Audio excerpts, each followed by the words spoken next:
नमस्कार। ମୁଁ ହର୍ଷ ପରିଛା ମୋର ୟୁଟ୍ୟୁବ ଚ୍ୟାନେଲକୁ ଆପଣମାନଙ୍କୁ ସ୍ୱାଗତ ଜଣାଉଛି। ଏ ଭିଡିଓରେ ଆମେ ଆଲୋଚନା କରିବା ଯେ ସେକ୍ସନ 29 ସେକ୍ସନ 29 କଣ କହୁଛି। ସୂଚନା ଅଧିକାର ଅଧିନିୟମର ସେକ୍ସନ 29 କଣ କହୁଛି ସେ ବିଷୟରେ ଆମେ ଆଲୋଚନା କରିବା। କିନ୍ତୁ ତା ପୂର୍ବରୁ ମୁଁ ଆପଣମାନଙ୍କୁ ଅନୁରୋଧ କରିବି ଭିଡିଓଟି ପ୍ରଥମରୁ ଶେଷ ପର୍ଯ୍ୟନ୍ତ ଦେଖିବା ହେବେ ଏବଂ ଦେଖିଲା ପରେ ଲାଇକ୍ ସେୟାର ସବସ୍କ୍ରାଇବ କରିବାକୁ ଭୁଲିବେ ନାହିଁ। କାରଣ ଆପଣମାନଙ୍କର ଗୋଟେ ଗୋଟେ ସବସ୍କ୍ରାଇବ ଆମକୁ ଗୋଟେ ପ୍ରେରଣା ଯୋଗାଉଛି ବା ଉତ୍ସାହ ଯୋଗାଉଛି ଯେ ନୂଆ ନୂଆ ଭିଡିଓ ଆପଣମାନଙ୍କ ସମ୍ମୁଖରେ ଉପସ୍ଥାପନ କରିବା ପାଇଁ। ତେବେ ଚାଲନ୍ତୁ ଆଜିର ଏଇ ଭିଡିଓରେ ଆମେ ଆଲୋଚନା କରିବା ଯେ ସେକ୍ସନ 29 କଣ କହୁଛି। ସୂଚନା ଅଧିକାରର ଅଧିନିୟମ ସେକ୍ସନ 29 କହୁଛି ଲେଇଂ ଅଫ ରୁଲ୍ସ, ଅର୍ଥାତ ଯାହା ସବୁ ରୁଲ ପ୍ରଣୟନ କରାଯିବ ତିଆରି କରାଗଲା ପ୍ରଣୟନ କରାଯିବ ତା ପୂର୍ବରୁ ଆପଣଙ୍କର ଲେଇଂ କୋଉଠି ଲେଇଂ ହବ ନା ଉଭୟ ଗୃହରେ ଆପଣଙ୍କର ଲୋକସଭା ଏବଂ ରାଜ୍ୟସଭା କେନ୍ଦ୍ର ସରକାରଙ୍କ ଦ୍ଵାରା ଯୋଉ ରୁଲ ଗୁଡିକ ଗଠିତ ହଉଛି ବା ନିୟମ ଗୁଡିକ ତିଆରି ହେଲା ତାକୁ ପ୍ରଣୟନ କରିବା ପାଇଁ ଆପଣଙ୍କର ଉଭୟ ଗୃହରେ ଲୋକସଭା ଏବଂ ରାଜ୍ୟସଭାରେ ତାକୁ ପାରିତ କରିବାକୁ ପଡିବ। ତେବେ ଚାଲନ୍ତୁ ଆରମ୍ଭ କରିବା। କେମିତି ପାରିତ କରାଯିବ, କୋଉ ଆଧାରରେ ପାରିତ କରାଯିବ ନା ସେକ୍ସନ 29 ଅଫ ସେକ୍ସନ 1 କହୁଛି ଯେ every rule made by the central government under this act shall be laid କେମିତି ହବ before each house of parliament, ପାର୍ଲାମେଣ୍ଟର ଉଭୟ ଗୃହରେ ସେଟା ପାରିତ ହେବା ଦରକାର within in this section for a total period of 30 days, 30 ଦିନ ଭିତରେ ଲିଙ୍କ କରିବାର 30 ଦିନ ଭିତରେ ଆପଣଙ୍କର ପ୍ରଥମ ପିରିୟଡରେ ଆପଣ ପ୍ରଥମ ସେସନରେ ଆପଣ ସେଟାକୁ ସେଇ ରୁଲ ଗୁଡିକୁ ପ୍ରଣୀତ କରିପାରିବେ ବା ସେଇ ରୁଲ ଉପରେ ଆପଣଙ୍କର ଆଲୋଚନା ପ୍ରଶ୍ନ କାଳ ରଖିପାରିବେ ବା ପ୍ରଥମ ସ୍ଟେପରେ ଯଦି ହେଇ ନ ପାରିଲା ଦ୍ୱିତୀୟ ସ୍ଟେପରେ ତାକୁ ବା ଦ୍ୱିତୀୟ ପର୍ଯ୍ୟାୟରେ ତାକୁ କରାଯାଇ ପାରିବ। କିନ୍ତୁ ସେଇ 30 ଦିନ ଭିତରେ ଦୁଇଟି ଭାଗରେ ବିଭକ୍ତ କରାଯାଇ ପାରିବ। ତ ଏଇ ପରିପ୍ରେକ୍ଷୀରେ expiry of the session immediately, ଯେତେବେଳେ ଆପଣଙ୍କର ସେସନ ଇମିଡିଏଟଲି ଏକ୍ସପାୟରି ହେଲା ତା ଭିତରେ ଆପଣଙ୍କର ଏଇ ଦୁଇଟା ସେସନ ଭିତରେ ଏଇ ଯୋଉ 30 ଦିନ ଭିତରେ ଆପଣଙ୍କର ପାରିତ ହେବା ଆବଶ୍ୟକ। ଏବଂ ଏଇ ଯୋଉ ପାରିତ ହବ ସକ୍ସେସିଭ ସେକ୍ସନ ଯୋଉଟା ଆପଣଙ୍କର ସକ୍ସେସିଭ କଲା, ମନେକର ସେଇ ସେସନରେ ଆପଣଙ୍କର ଧରିଦେବେ ସେଣ୍ଟ୍ରାଲ ଗଭର୍ଣମେଣ୍ଟ ତରଫରୁ ଯୋଉ ସବୁ ରୁଲ ତିଆରି କରାଯାଇଥିଲା ତା ଉପରେ ଏଇଟା ଠିକ ଅଛି ଏଇଟା ପ୍ରଣୟନ କରାଯିବା ପାଇଁ ଆପଣଙ୍କର କଣ ପାରିତ କରାଗଲା, ଏଇଟା ଗୋଟେ କଥା। ବା ନା ଏଇ ରୁଲ ଗୁଡିକ ଯୋଉ ପାରିତ କରାହେଇଛି ଏଥିରେ ସମ୍ମତ ନୁହଁ, ତ ଏଇ ଭିତରେ ଯାହା ବି ହେଲା ୟା ପୂର୍ବରୁ ଯୋଉ ରୁଲ ତିଆରି କରାହେଇଛି ୟାକୁ ଇମ୍ପ୍ଲିମେଣ୍ଟ କରିବା ପାଇଁ ତା ପ୍ରତି କୌଣସି ପ୍ରକାର କଣ ଆନୁଲମେଣ୍ଟ, ତା ପ୍ରତି କୌଣସି ପ୍ରକାର ଆନୁଲମେଣ୍ଟ କାର୍ଯ୍ୟକାରିତା ହବନି। ଅର୍ଥାତ ଯୋଉ କ୍ୟାନସେଲେସନ ହେଲା, ଆନୁଲମେଣ୍ଟ ମାନେ କଣ କ୍ୟାନସେଲେସନ ଯୋଉ ହେଲା ବର୍ତ୍ତମାନ ଏଇ ପରିପ୍ରେକ୍ଷୀରେ ଯୋଉ ରୁଲ ଗୁଡାକ କେନ୍ଦ୍ର ସରକାରଙ୍କ ଦ୍ୱାରା ପରିଣତ ହେଇଥିଲା ସେ ରୁଲ ଗୁଡାକ ଆପଣଙ୍କର ଉଭୟ ଗୃହରେ ଆପଣଙ୍କର ଚିନ୍ତା ବିମର୍ଶ କଲା ପରେ ବା ପ୍ରଶ୍ନ କାଳ ପରେ କଲା ପରେ କ୍ୟାନସେଲେସନ ହେଲା ବା ସେଟାକୁ ଗୃହୀତ କରାଗଲା ନାହିଁ।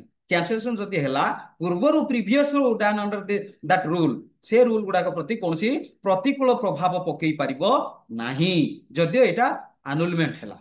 ଏଇ ଗୃହରେ 30 ଦିନ ଭିତରେ ଦୁଇଟା ସେସନରେ ଆପଣଙ୍କର ଯୋଉ ପାରିତ ହେବା କଥା ଦୁଇଟା ସେସନରେ ସେଟା ହେଲା ବା ପ୍ରଥମ ସେସନ ହେଲା କିନ୍ତୁ ସେଟା କ୍ୟାନସେଲେସନ ହେଇଗଲା, ଆନୁଲମେଣ୍ଟ ହେଇଗଲା, ତାହେଲେ ପୂର୍ବରୁ ଯୋଉ ପ୍ରଣୀତ ରୁଲ ଗୁଡାକରେ କୌଣସି ପ୍ରକାର ପ୍ରତିକୂଳ ହାନି ଘଟେଇବନି। ବା ଦ୍ୱିତୀୟ ସେକ୍ସନରେ ବା ଆମେ କହିଦେଇ ପାରିବା ସକ୍ସେସିଭ ସେକ୍ସନ, ଯୋଉ ସେକ୍ସନରେ ଆପଣଙ୍କର ସକ୍ସେସିଭ ହେଲା ସେ ସେକ୍ସନରେ ଯାହା ବି ଧାର୍ଯ୍ୟ ହେଲା ମନେକର ଆପଣଙ୍କର ପ୍ରଣୀତ ହେଲା ତ ଠିକ ଅଛି ପ୍ରଣୀତ କରାଯାଇ ପାରିବ ଉଭୟ ଗୃହ।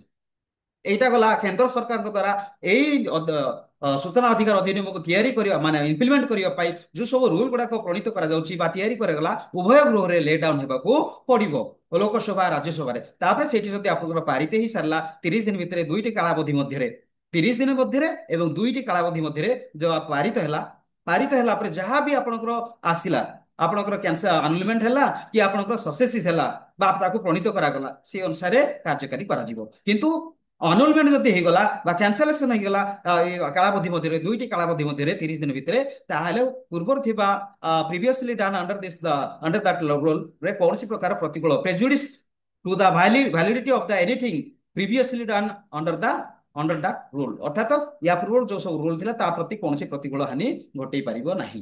ଏଇଟା ଗଲା କେନ୍ଦ୍ର ସରକାରଙ୍କ ଦ୍ୱାରା ପାରିତ ହେଇଥିବା ରିଗାର୍ଡିଂ ଆରଟିଏ ବାବଦରେ ପ୍ରଣୀତ ହେଉଥିବା ରୁଲ ରେଗୁଲେସନର ଲେଗିଂ ଉପରେ ଆମେ ଆଲୋଚନା କରିବା। ତେବେ ଆସନ୍ତୁ ଯିବା ଆମେ ଷ୍ଟେଟ ଗଭର୍ଣ୍ଣମେଣ୍ଟ ଉପରେ ଯିବା।